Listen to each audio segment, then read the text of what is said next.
We haven't touched on what's going on in Calgary yet with that top line of Johnny Gaudreau not practicing with Monahan or Lindholm. What's the story there? Like, why would he not be included in their group and practicing with them when you got 2 weeks to gear up and it's go time? But he's practicing, so he's it's practicing. Like a health thing. Yeah. I mean, they're doing their best to downplay it, and I don't have a firm answer, and I haven't been able to get one other than, Paul Maurice kind of talked about something similar with the Winnipeg Jets yesterday, although his big boys, for the most part, are skating together. He's just opted to, divide his practices into 3 lines, 9 forwards, and work it that way. So it's curious at best. There are some out there who wonder if there isn't some message sending being delivered to Johnny Gaudreau. Oh, yeah. Clearly right out of the gate before they get to the hub cities. And if that's the case, then maybe Johnny didn't spend enough time in the home gym as they were hoping in Calgary. But that's just speculation. Nobody in Calgary is giving me a straight answer, to be fair. Yeah, but Dreg, if there's 25 guys on that one session, he's on the session with 9 guys. It's going to bother him. And we understand he'll be playing with the good players when it comes up. But it seems like there's been something askew with Johnny Gaudreau in Calgary all year long. Not just his production, but just the sentiment that somehow he wasn't finding the same happiness around the rink or playing the same way. And this overriding fear that at some point he wants to go back east. It's been a not a smooth year for Johnny Gaudreau and the Flames. No, that's fair, MJ. And there have always been those rumbles, but they seem to follow certain players. And then they amplify depending on where that player is and how his team is doing. Buffalo has gone through some misery long-term and short-term. And then, that's kind of prompted media, not in Buffalo and not necessarily in Toronto, but in the Eastern Conference to start speculating on Jack Eichel and when he's going to want out. And, you look at, some of the other guys around the league and that sort of speculation seems to follow. But I don't know, there's just something that's missing in Calgary. Now, there's probably a lot of things, frankly, that are missing in Calgary, but there seems to be some sort of galvanizing piece or pieces that are missing in Calgary because these kind of things don't go away. Like, how much time did we spend last year? I mean, speculating on individual players isn't new to the National Hockey League, but, almost week by week, we're looking at that Calgary blue line especially, right? And is it Brody that's going to be traded? Is it Travis Hamonic that's on the block as a pending UFA? Then you start wondering about what they're going to do up front. And there's all kinds of speculation and rumor about this guy isn't happy and that guy isn't happy. And Gaudreau fits into that mix. So, look, based on what we've been through, you get through 1920, who knows what's going to happen? I mean, the landscape has changed from a collective bargaining agreement, and I'm all for it. If Johnny Gaudreau doesn't like playing in Calgary, good for him. He can make that decision. That's 100% up to him. He's a grown-ass man. He can make that call. There would be interest, and good luck on Brad Treliving trying to make people in Calgary happy if they get to that place. Yeah, well, I mean, he's the only thing I would say is he's got a pretty good deal. I think he's at about 6.75 per, and with the cap being what it is, Tkachuk signed a 3-year deal. He's burned one of them. Matthew Tkachuk is going to be looking to get paid. And if the cap's not going up in 2 years, there might have to be a sacrifice anyway. And, my understanding is the same kind of percolating rumors are existing west of Calgary in Vancouver. And our buddy Matthew Sekeres is, hearing rumblings of Brock Besser maybe being a name that's coming up. Which, again, the timing I find curious. I mean, unless it was something prior to the trade deadline that now is just coming up. Why would you make up your mind over 3 months? Actually, now that we know what the CBA is, Besser's the guy we're making calls. Why would you do that? And leak it out now? Before the playoffs. Exactly. Yeah, and I'm not shooting down our pal Matt Sekeres because, that kind of information funnels through all the time, and not many general managers will confirm it. There's a process that you have to go through before all of a sudden one day, the speculation becomes reality and Brock Besser potentially is in play. I've had conversations with Jim Benning. He denied it to other media members. He's denied it to me. But then we look at the cap situation of the Vancouver Canucks, no different than any other team. They've got issues. They've got issues moving forward. So, whether it's Besser or it's another piece or pieces. And then you've got Elias Pettersson coming down the road, not too distant future. You know, things are going to get real snug in Vancouver. So some of that could be feeding, you know, kind of the beast, as they say as well. Louis Eriksson, let me introduce you to Robidas Island. I mean, like that's before I trade Brock Besser, I have that hard conversation with Louis. I'm like, I'm sorry it didn't work, but like we're gonna find a way to hide your $6 million, because I'm not trading Besser $6 million because he's a pretty good player. But Dregs, around the league, we've seen a whole bunch of guys sign Kaprizov and Romanov and just Sorokin in the Island, but not eligible to play. What is the impetus to sign them and burn a year this year where they're not going to be allowed to play? Yeah, I don't quite get it either, to be fair. You know, unless they've convinced these players clearly that it's going to be better for them developmentally to be around the club and to see how things play out. That wasn't what I was expecting in dealing with the agent specifically involved in those cases. But in fairness, you know, the PA and the agents felt strongly before the CBA was ratified, and before that was agreed to, that those guys were going to be eligible and they were going to be able to play.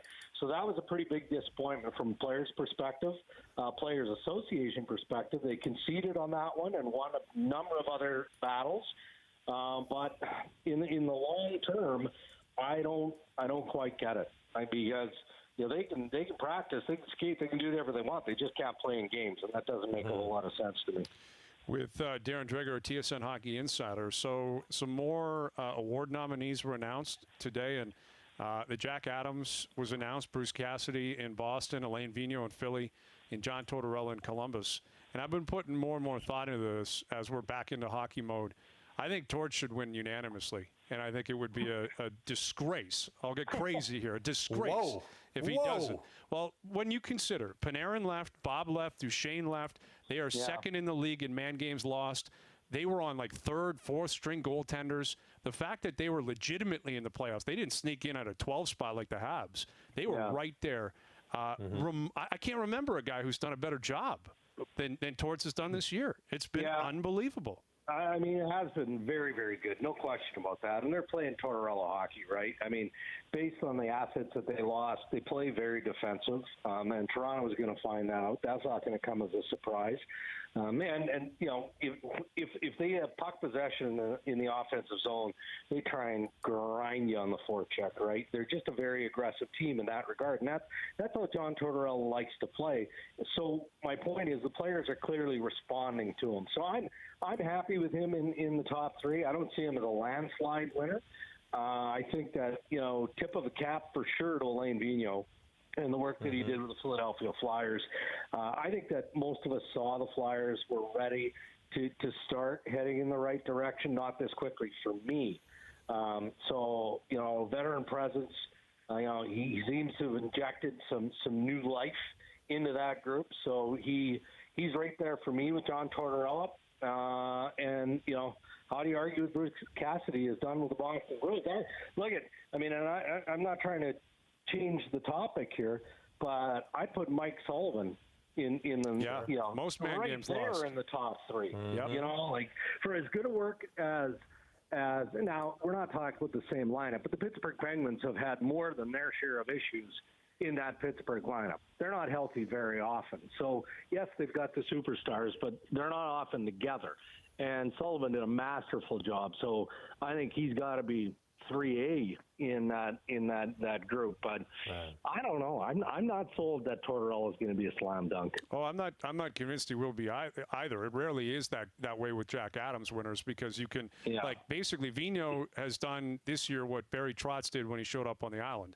He took a team that was on the outside and brought them together. They were one of the toughest teams to play against, and they made the playoffs, and they're a top 4 team in the East. But you also got to remember Columbus is in the toughest division in the league. Like, they're playing Washington, Pittsburgh, Philly, the Islanders, Carolina. And I know this isn't allowed, but if I were a voter, I'd almost give him a nod because of what he did to Tampa last year.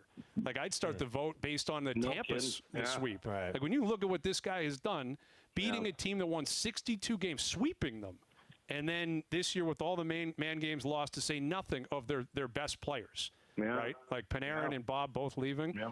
Unbelievable job. And it's going to be tough for the Leafs, man. It is not going to be an easy run for Toronto against Columbus.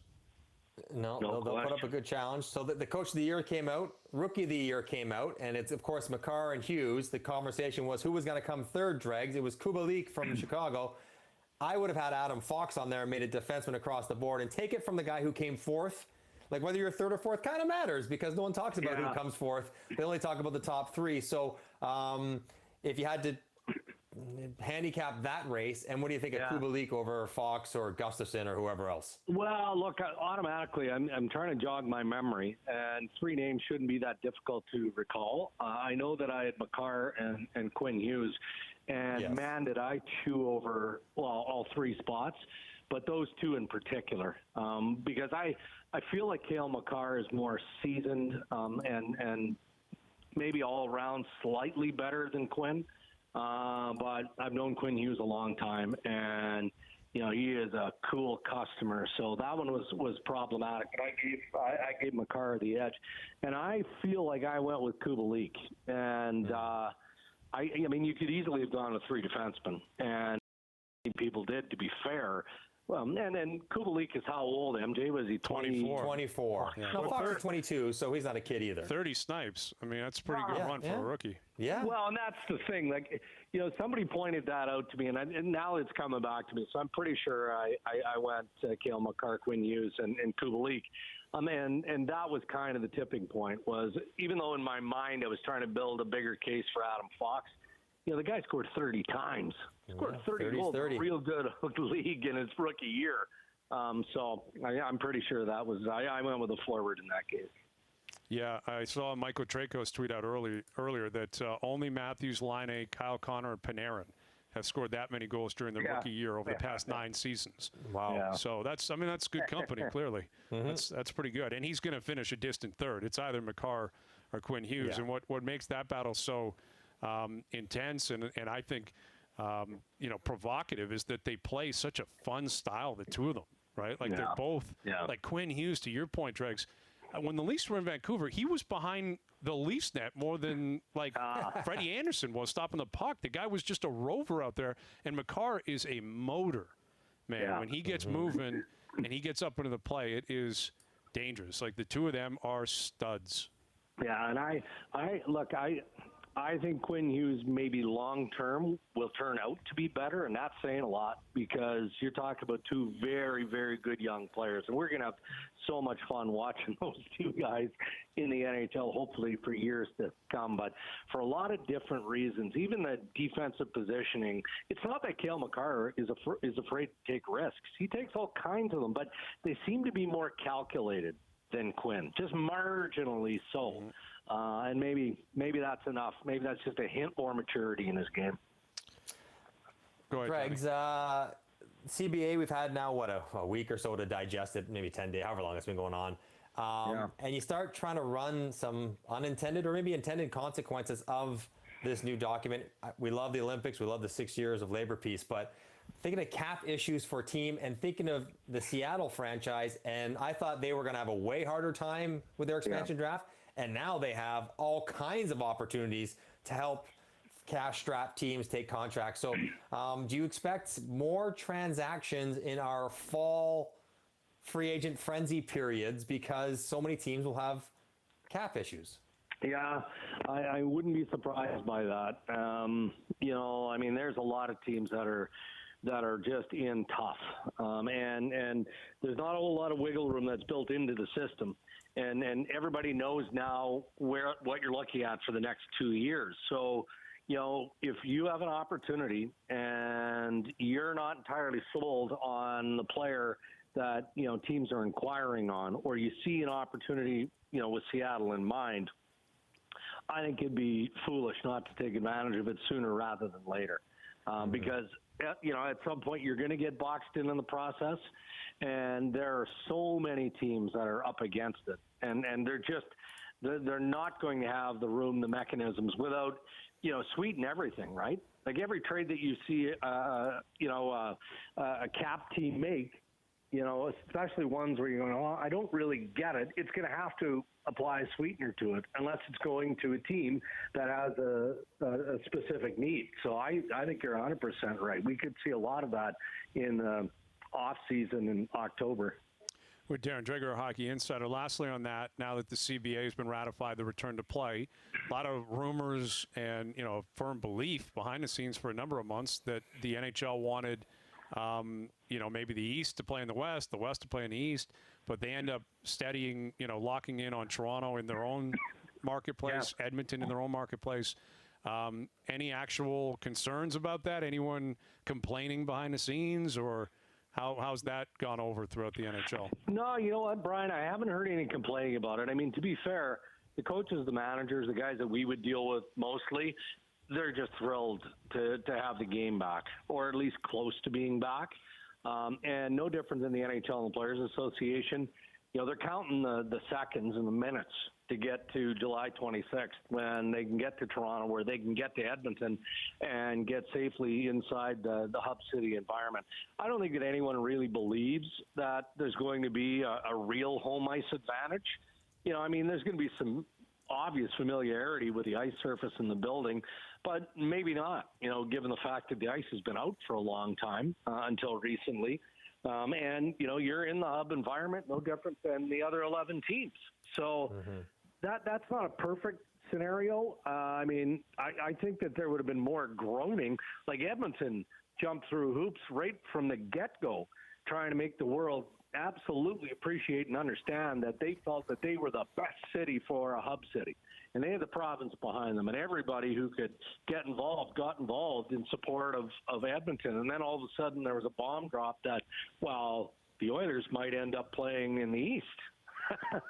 And that didn't sit so well with the brass, even though we know that the fans aren't involved. So I don't see this as a huge concession to have Edmonton playing in Edmonton and Toronto playing in Toronto. And we learned yesterday, Brian, remember, I thought the Leafs and the Oilers don't even get their locker room every game. No. They'll rotate them in and out depending on home ice, which I found interesting. And I think also what they were concerned about, not even so much about home ice advantage, it's more home travel, where the guys in their hometowns might leave the bubble to go home to see their wife, to see their kids, and put at risk the integrity of the bubble. So I think that was a big part of it, not even just the on-ice stuff, but more just could the guys in their hometowns be committed to staying only inside the bubble.